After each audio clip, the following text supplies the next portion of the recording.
Hi, everyone.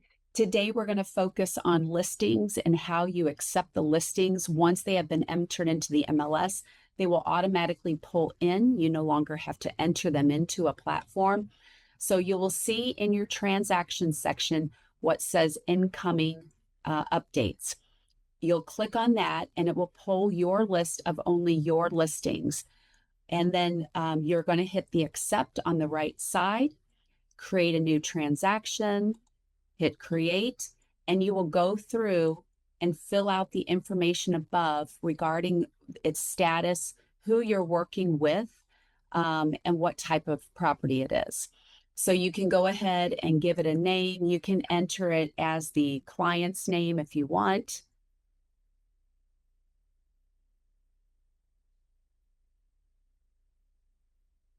In this case, I'm going to use the address. We're not working for the buyer, so you do not have to fill this out. Do go ahead and make sure you put in the expiration date and whether or not that it is under contract, you would put a closing date. It will automatically pull the MLS. We would like for you to bring in what type of lead source this was. Today, we'll just say personal website, what type of property. You don't necessarily have to fill out. This is just information about the property that will show up on the front end of your transaction whenever you go in, but it is not necessarily required. We would like for you to fill out the lead source. And then down at the bottom, it's going to require whether or not you're going to do a 5-year follow-up. Today, I'm going to put no, and whether or not you have a lockbox and a sign out there. And I'm going to hit next. And what is the commission here? I'm not going to enter that at this time since it is an agent's commission and I would need to look at her listing, but you would know what your commission is. So you're going to fill out the total gross and you're going to fill out the listing side, nothing on the buying side unless you are representing the buyer as well. I am going to go ahead and pull in the agent.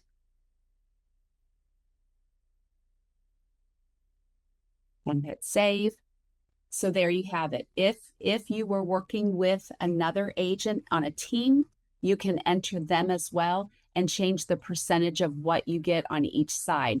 So if Kim is one side of it and we'll say Jim Kemp is the other side, we would do 50% there or whatever the agreement is on that percentage. We'll go ahead and hit next. And then let's go ahead and enter. You would want to enter the list, your name. And you would list the seller as well. In this case, I'm not going to go ahead and add that because I don't necessarily know the seller's name. So let's hit next. And what type of a transaction it will be. But in this case, it is going to merely just be a listing. You can always add a checklist later once it is under contract. And then we'll go ahead and hit create. So there you have it. You have your listing in here now. And that's all I'm going to go through today. But just make sure that you get all that information added in there. If there's something that you're missing, you can always go back in and edit it and fill out whatever is necessary. Thank you and have a great day, everyone.